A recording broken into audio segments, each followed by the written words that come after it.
బాధ్యత గల పోలీసు వాడు ఏం చేయాలంటే హెల్మెట్ లేకపోతే అక్కడ కూర్చొని 1000 రూపాయలు ఫైన్ వేసే బదులు 350 రూపాయలు హెల్మెట్ కొనిచ్చి వాళ్ళకి రసీదు తీసుకొని పైసలు ఇచ్చి హెల్మెట్ కొనిచ్చి పంపించాలి. దానివల్ల నువ్వు ఒక ప్రాణం కాపాడినట్టు అవుతావు. అది బాధ్యత అంటారు.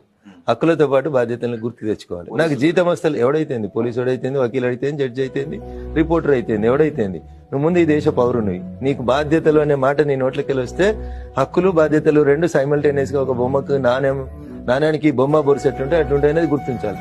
ఎంతసేపు నాకు హక్కులున్నాయని లొలిపెట్టేటోళ్ళకి బాధ్యతలు లేవా? ఆ బాధ్యతలు నేను గుర్తు చేస్తా ఉన్నా. దొంగసాటుకెళ్ళి ఫోటో ఎందుకు తీస్తావు? 1000 రూపాయలు ఫైన్ ఎందుకు వేస్తావు? పోతున్నోడికి ఆపి తమ్మి ఇది పద్ధతి కాదు, చచ్చిపోతావు, ఇంట్లో మీ అమ్మ నాన్న ఎదురు చూస్తారు, భార్య పిల్లలు చూస్తారు, హెల్మెట్ కొనుక్కో, 500 రూపాయలని ఫైన్ తీసుకుని పంపి.